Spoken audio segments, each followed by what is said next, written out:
hiyo college yenu nitajenga. Kwa hivyo msikuwe na wasiwasi.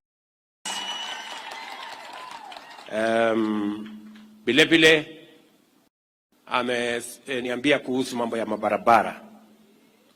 Nyinyi mnajua barabara zote zilikwama Kenya karibu mwaka na nusu kabla ya uchaguzi. Na ilikwama kwa sababu hatukuwa na mpango mzuri ya kutafuta vile resources ya taifa itapatikana ndio tuweze kuendelesha miradi yetu.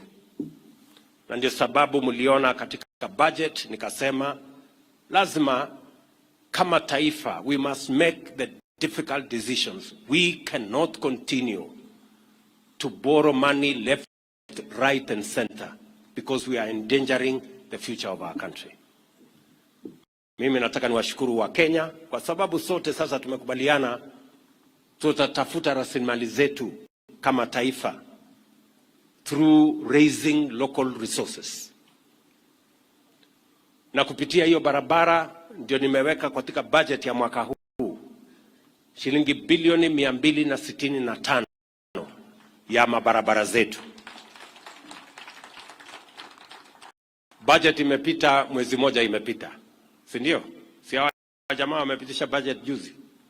Sasa napanga hiyo vile hiyo pesa itapatikana ndio nikuje nianzishe hizi barabara zote.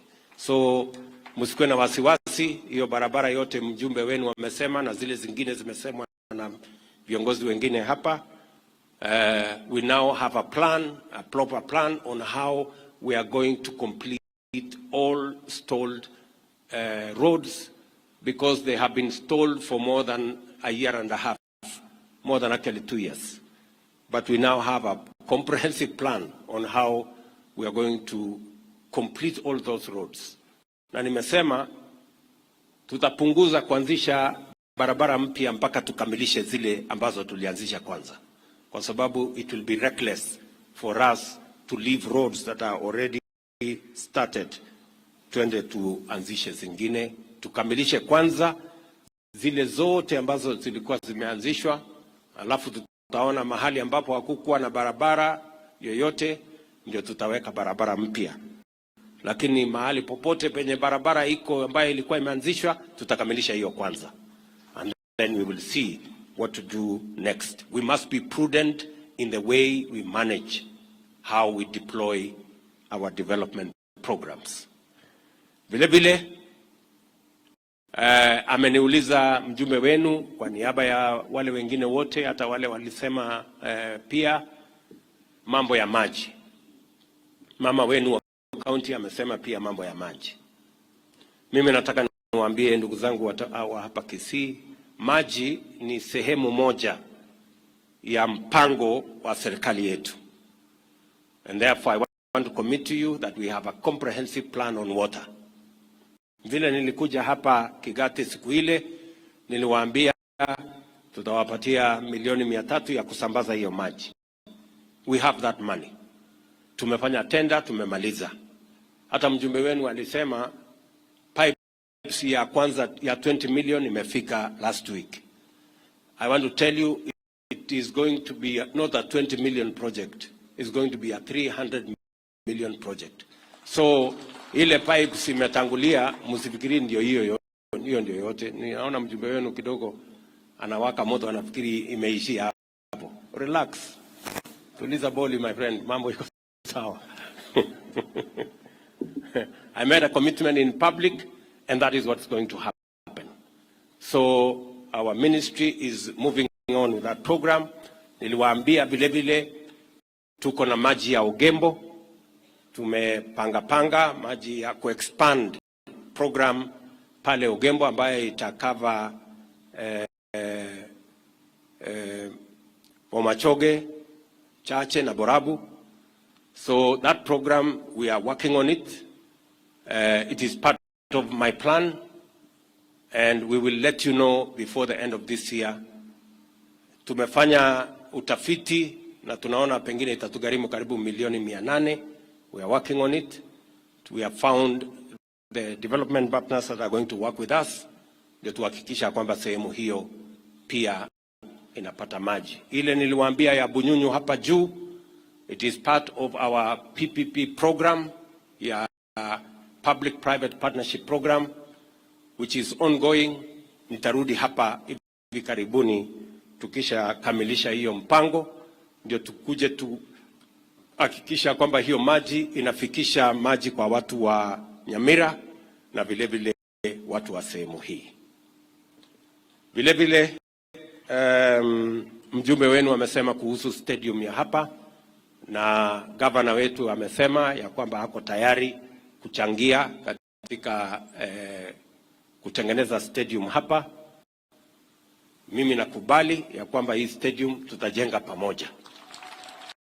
So nakuuliza gavana, nitamwambia waziri wangu ashirikiane na wewe ndio tuingize hii Nyanturako Stadium katika program yetu, alafu atakueleza vile the money will roll in and you can work together to design and to make sure that we have a fit for purpose stadium in this space. Vile vile tulikubaliana ya kwamba hii shamba kubwa mko naye hapa, tutawasaidiana na nyinyi katika planning ndio tuhakikishe what other infrastructure can be put here ambaye inaweza kusaidia watu wa sehemu hii, so that we can jointly work together. Mumesema vile vile na nimeongea na viongozi wenu kuhusu mambo ya airport. Mnajua airport yetu pale Suneka ilipata matatizo kwa sababu ya runway na mambo mengine na town, na nimekubali ya kwamba hiyo airport ya town ya Suneka tutaidecommission, alafu ile ardhi tukubaliane na county vile tunaweza kutumia katika miradi ingine ambayo inaweza kusaidia county ya Kisii. Amongst them, of course, is to develop our affordable housing program and many other programs that will serve the interest of Kisii as a county. Lakini vile niliwaahidi hawa viongozi wakati nilikuja na tukaongea, nilisema ya kwamba pale Nyamira walikuwa wametupatia pia ardhi ya airport, lakini vile watafiti wetu waliangalia wakasema pale itakuwa ngumu kutengenezwa airport. Tumejaribu 3 different designs na haijafaulu. So nafikiri sasa mkubaliane, kama mtakubaliana hii ya Nyangusu hapa, basi tutakuwa tayari kuitengeneza. Na I want the leaders of the 2 counties to sit down, please, with a lot of respect, so that we can harmonize our thoughts and we can then begin the program ya kujenga hii airport hapa. Ndio iweze kusaidia vile mumesema watu wa Nyamira, watu wa Kisii, watu wa Narok na wale wengine wote ambao wataweza kutumia hiyo facility ya airport hapo. Nataka vile vile niseme ya kwamba katika mpango yetu ya kukuza uchumi, because we can talk about development but we must also talk about the economy. What are we doing about the economy, about the things that matter to ordinary people? Ndio watu tuinue maisha yao. Mimi nawashukuru sana. Wakati tulikuwa na uchaguzi, vile waziri Machogu amesema, tulikuwa na changamoto kubwa ya CBC. Watu hawakuelewa watoto wetu watasoma namna gani. Kulikuwa na ugomvi mkubwa na watu hawakuwa na muongozo wa kutosha. Na niliwaeleza ya kwamba we are going to sort out the challenges we had with CBC. I'm happy to say that hiyo shida tulikuwa naye na CBC tumeitatua kamilifu. Tumeongea na stakeholders wote, na lazima nishukuru waziri Machogu for leading that team and leading that effort. Sasa tumeikamilisha, na kwa sababu hiyo hata ingawaja nilisema pengine mambo mengine itangojea, lakini nilisema kuna mambo haitangojea. Mambo haingengojea ni elimu ya watoto wetu, na ndio sababu hiyo nimeweka pesa ya kutosha katika masomo ya watoto wa Kenya. Masomo ya watoto wa Kenya ni muhimu kwa kila mzazi.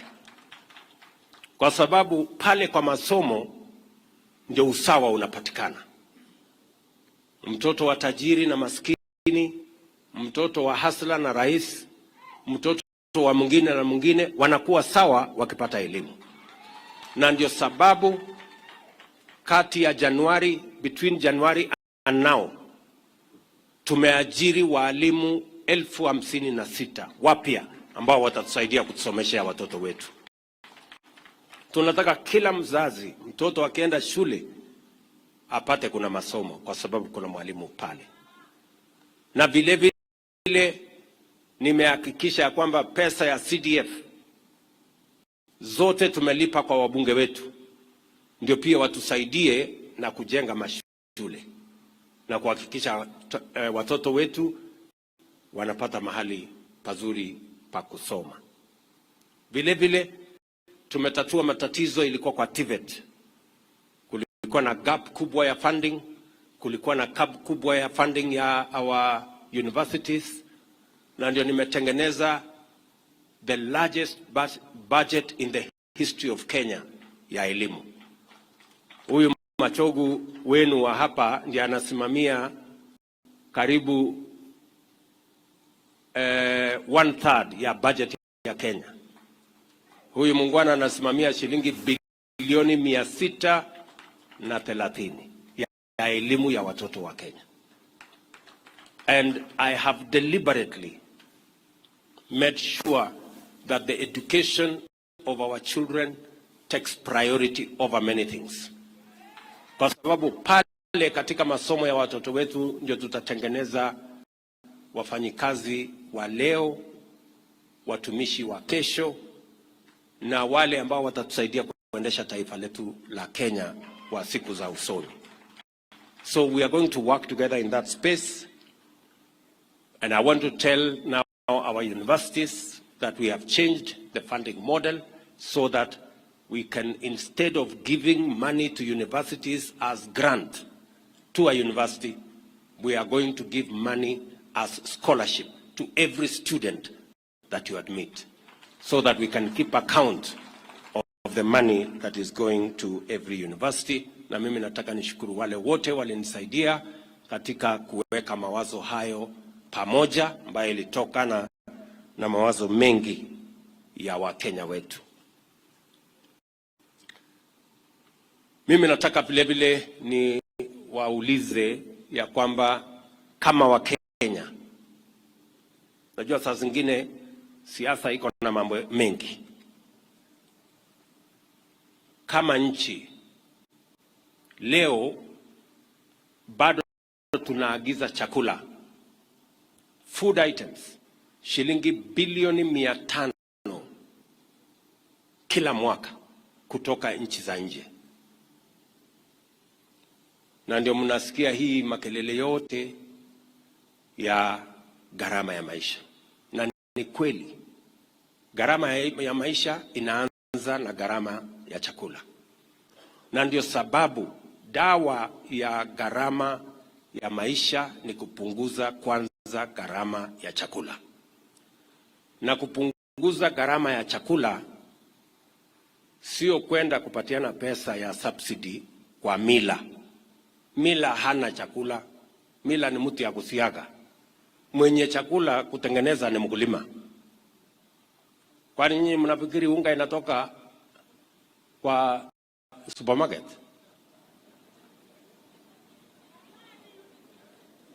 Si unga inatoka kwa mahindi? Si mahindi inatoka kwa shamba? Na mwenye shamba si ni mkulima? So ndio tukasema ya kwamba kama tunataka kutatua tatizo hii, na ndio mnaona tulipata shida, ni kwa sababu wale marafiki zangu wengine walipeleka pesa wakapatia Mila bilioni 8 ikakuliwa kwa miezi 2. Hakuna mtu aliona hiyo unga. Mimi nikabadilisha, nikasema kwa sababu mwenye unga ni mkulima, nimeweka karibu shilingi bilioni 12 kupunguza gharama ya mbolea. Na mimi nataka ni washukuru wakulima zaidi ya milioni 2 Kenya wamepata mbolea, wakiwemo wakulima 7,000 wa hapa Kisii. Wamepata mbolea, wamezalisha chakula. Saa hizi hata magazeti yale walikuwa wanatupigia makelele, watu ambao hawatuamini, leo wamekubali gharama ya chakula imeanza kupungua. Sio kwa sababu tulipeleka subsidy kwa millers, ni kwa sababu tulipeleka support kwa production kwa mkulima. That is how we are going to deal with this thing in a very conclusive manner. Mimi nataka niwashukuru wakulima. Wakulima ndio wazalendo wakubwa wa taifa letu la Kenya. Mwaka uliopita tulivuna kwa mfano mahindi magunia milioni 44 mwaka uliopita. Mwaka huu kwa mapenzi ya Mungu tulienda pale Nyayo Stadium tukaomba Mungu atupatie mvua. Mungu ni nani jameni, alitupatia mvua. Tunamshukuru Mungu. Na tukawa na mpango ya subsidy ya fertilizer. Tumepatiana fertilizer magunia milioni 4 kufikia sasa. Na kwa sababu hiyo ile 44 million tuli harvest last year, this year by God's grace tutafikisha 61 million bags this year. Already the professionals have agreed we have a better harvest by far than last. In fact, we might have the best harvest this year in Kenya's history. Mimi nataka niwaulize wakulima nikiwa hapa Kisii, na nyinyi watu wa Kisii, nyinyi ni watu wa bidii sana. Mimi nataka niwaulize, magunia mlitumia kufikia sasa ni magunia 30,000. Hiyo ni kidogo sana. Magunia kaunti ya Nakuru wametumia magunia 400,000. Nyinyi ni 30,000. Hapa Narok ni magunia 300,000. Kakamega magunia 200,000. Bungoma magunia 400,000. Uasin Gishu magunia 900,000. Kule Trans Nzoia almost 500,000 bags. So matumizi yenu bado iko chini.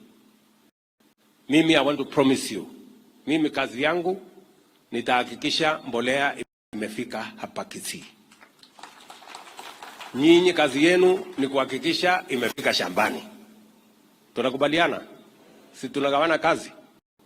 Na nimeuliza viongozi wenzangu, gavana wetu na wabunge, mtusaidie ili wananchi hawa wasisafiri mahali mbali kwenda kutafuta hiyo mbolea. Hiyo mbolea ikuje karibu na wananchi. Hiyo mbolea pia kazi yangu ni kupunguza gharama yake. Nimepunguza sasa, imefika 2,500.